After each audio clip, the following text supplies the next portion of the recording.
जय हिंद। स्वागत है भगत सिंह जी के क्लास में। हम लोग आरआरबी एएलपी टेक्नीशियन 2018 के जो एग्ज़ाम हुए थे उसके क्वेश्चन पेपर देख रहे थे। इससे पिछले के वीडियो में हम लोग 60 नंबर तक क्वेश्चन देख चुके थे। आज 61 से देखेंगे। अगर आप इसका पीडीएफ चाहते हैं तो हमारे टेलीग्राम चैनल भगत सिंह जी के क्लास में जुड़कर 30 शिफ्ट का जो एग्ज़ाम हुआ था आप पीडीएफ वहाँ से डाउनलोड कर सकते हैं। आज का पहला क्वेश्चन है 61वां नंबर क्वेश्चन। यदि एक्स ने इतिहास, भाषा और विज्ञान में औसत 50 अंक प्राप्त किए हैं तो विज्ञान में उसे कितने अंक प्राप्त हुए हैं। यानी कि यहाँ से पूछा हुआ क्वेश्चन है, दो स्टेटमेंट दिया हुआ गया है। पहला है उसका इतिहास और भाषा में औसत अंक 25 है, उसे भाषा में 30 अंक प्राप्त हुए हैं। तो इसे कैसे निकाला जाएगा यहाँ देख सकते हैं। पहला ही स्टेटमेंट से साबित हो जाता है कि कितना इतिहास में कह रहा है कि इतिहास और भाषा मिला के 25 अंक औसत है, तो दोनों मिला के 50 लाया है। ठीक है, तो उसने विज्ञान में कितना प्राप्त किया होगा। 150 में से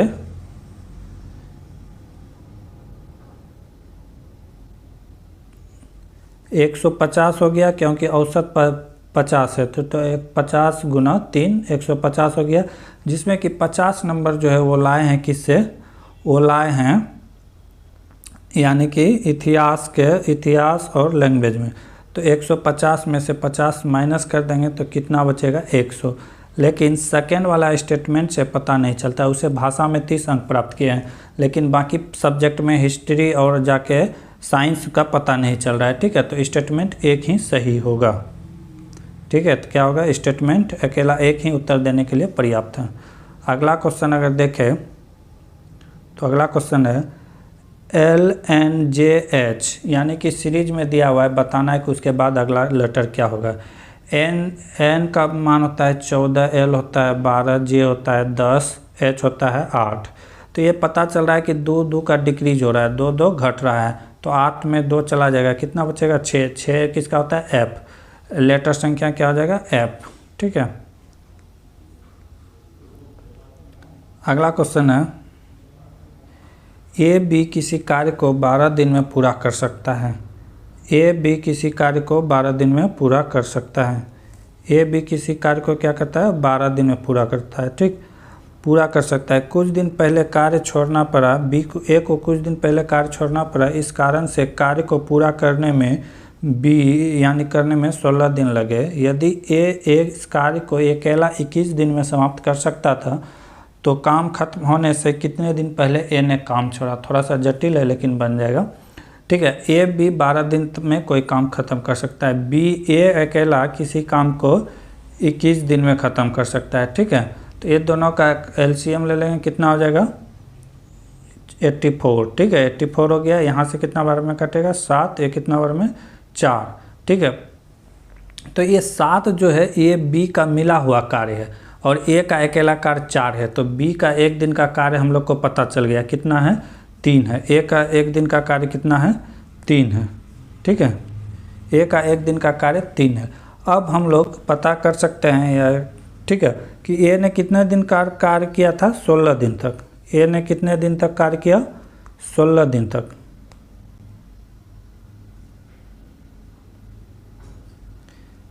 A ने कितने दिन तक कार्य किया,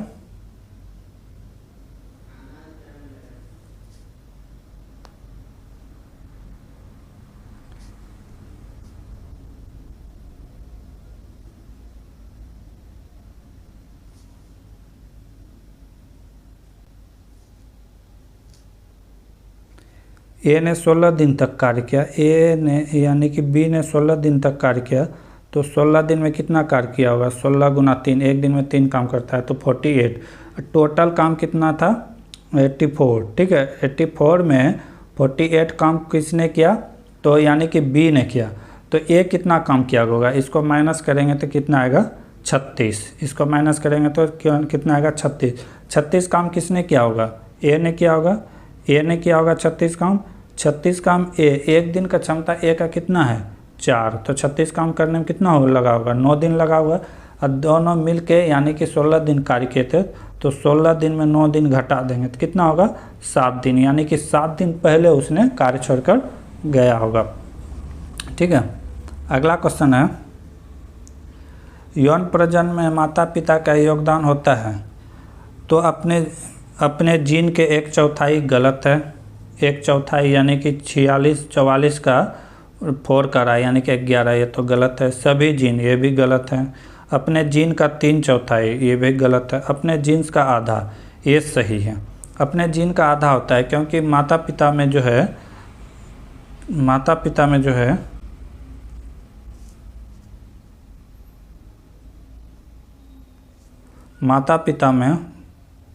माता में क्या पाया जाता है, 44 XX, ठीक है।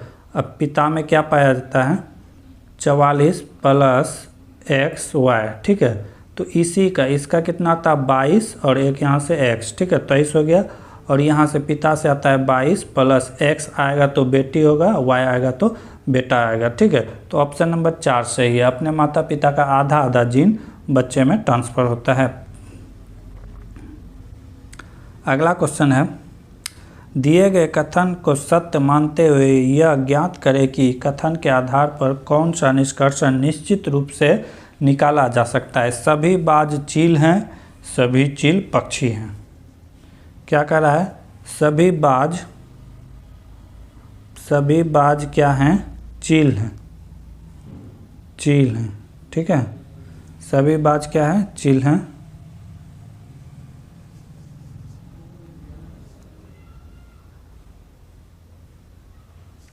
और कह रहा है सभी चील पक्षी हैं। बाज क्या है, चील है, सभी चील क्या है, पक्षी है, ठीक है।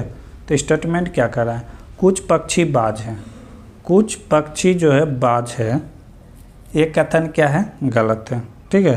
कुछ पक्षी बाज है, ये कथन क्या है, गलत है। कुछ बाज पक्षी हैं, कुछ बाज जो हैं पक्षी हैं, ये सही है। तो सिर्फ स्टेटमेंट कौन फॉलो कर रहा है, एक फॉलो कर रहा है, ठीक है। कौन फॉलो कर रहा है, एक फॉलो कर रहा है। सिर्फ निष्कर्षण यानी कि दोनों में से एक फॉलो कर रहा है, सेकेंड वाला, ठीक है। अगला क्वेश्चन है, न्यूटन द्वारा गणित की निम्नलिखित शाखाओं में किसका आविष्कार किया गया। तो न्यूटन जो है कैलकुलेशन का गणना किया था। कैलकुलेशन गणित का जो पार्ट है, ठीक है, उसमें से सिर्फ कैलकुलेशन का न्यूटन ने किया था। अगर तर्क का करें तो अरस्तु ने, ज्यामिति का कहे तो यूक्लिड ने, बीज गणित का अगर बात करें तो मोहम्मद इब्न ने किया था, ठीक है। तो ये 4 पार्ट थे जिसमें से न्यूटन ने सिर्फ कैलकुलस यानी कि गणना का ज्ञात किया था। अगला क्वेश्चन है, गोलाकार दर्पण की प्रतिबिंब सतह के केंद्र को क्या कहते हैं।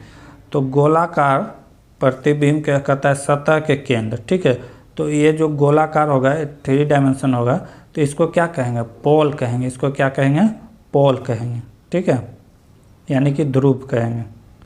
अगला क्वेश्चन है, निम्नलिखित में कौन सा कथन प्रयोग करने के लिए गलत है। निम्नलिखित में कौन सा कथन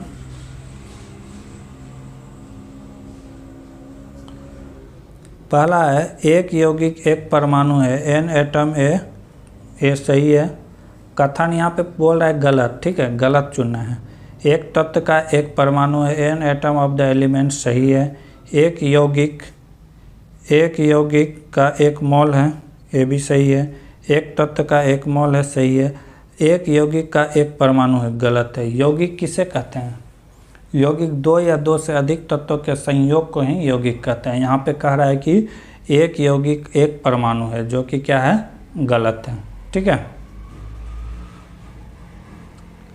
वास्तुकला में मुख्य रूप से चैत्य विहार स्फुट स्तंभ होते थे। तो ये बौद्ध धर्म में होते थे। जब बौद्ध की बात करेंगे तो यहाँ स्तूप कला, मुख्य चैत्य और विहार स्तूप, ये सब बौद्ध धर्म से संबंधित हैं। अगला क्वेश्चन है, रिजर्व बैंक के गवर्नर के रूप में अपना कार्यकाल समाप्त होने के बाद संयुक्त राज्य अमेरिका के कौन से विश्वविद्यालय में रघुराम राजन ने वित्त प्रोफेसर के रूप में कार्यभार संभाला। तो बूथ स्कूल शिकागो, कहाँ, शिकागो में ये शिक्षा ग्रहण देने लगे, ठीक है, यानी कि छोड़ने के बाद। अगला क्वेश्चन है, भारतीय पुरुष वॉलीबॉल टीम 2018 के अनुसार कप्तान कौन थे। तो कप्तान की बात करें तो गुरविंदर सिंह थे, अभी वर्तमान में भी कप्तान वही है, गुरविंदर सिंह। अगर बात करें अगर वॉलीबॉल की खेल के कब हुआ था तो ये 1895, ठीक है 1895। अगर बात करें इसे ओलंपिक में कब शामिल किया गया तो 1957 में ओलंपिक में शामिल किया गया था, ठीक है, वॉलीबॉल खेल के लिए।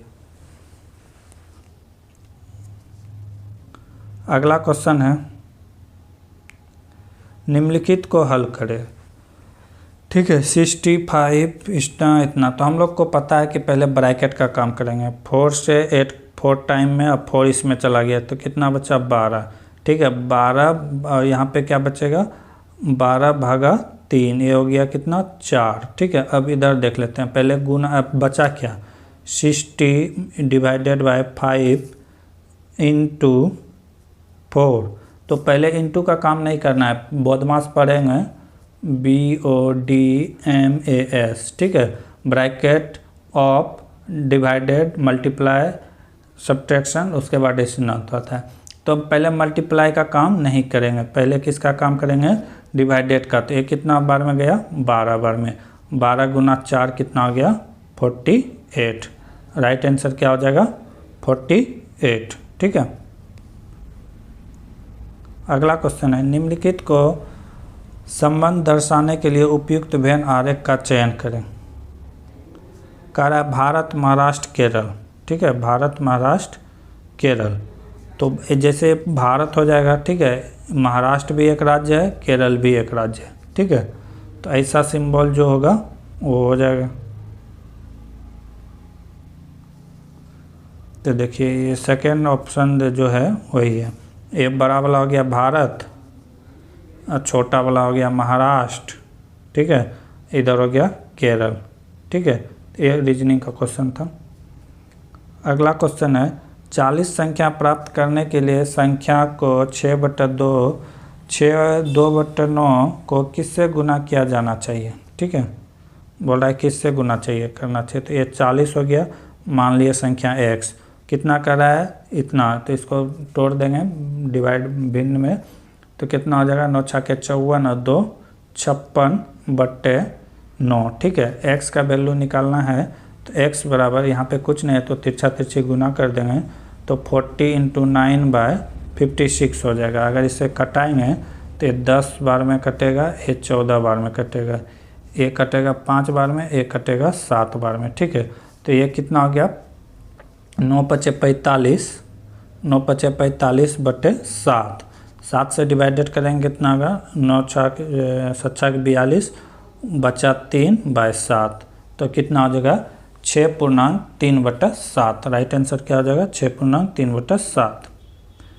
अगला क्वेश्चन है, लास्ट क्वेश्चन है 8 बजे घड़ी की दोनों सुई के बीच बने कोण का मान क्या होगा, ठीक है। मान लेते हैं ये घड़ी है, मान लेते हैं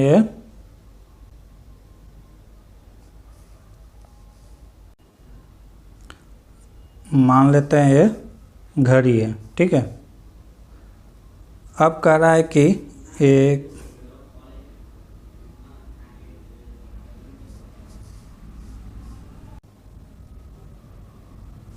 मान लेते हैं ये घड़ी है, ठीक है। अब कह रहा है 8 बजे, यहाँ 12 हो गया, यहाँ 3 हो गया, यहाँ 6 हो गया, यहाँ 9 हो गया, तो 8 बजे यहाँ। तो कहता है कि 8 बजे दोनों घड़ी की सुई का कोण कितना हो जाएगा, ए वाला कोण पूछ रहा है। तो ये पूरा घड़ी का तीनों एंगल कितना बनता है 360, इसमें कितने 12 कांटा होता है तो 12 से डिवाइडेड कर दें तो कितना हो गया 30। एक यानी कि 8 से 9 का वैल्यू कितना हो जाएगा 30 डिग्री, 9 से 10 30 डिग्री, 10 से 11 30 डिग्री, 11 से 12 30 डिग्री। तो ये 30 करके अगर जोड़ेंगे तो कितना हो जाएगा 120 डिग्री। अगर बाह्य वाला पूछेगा तो 360 में 120 घटा देंगे तो कितना हो जाएगा 240। जो पूछेगा आंसर बता देंगे। यहाँ पे दोनों ऑप्शन दिया हुआ है, तो घड़ी का अंदर वाला, दोनों कांटा के अंदर वाला पूछ रहा है, ये बाह्य वाला हो गया, ठीक है।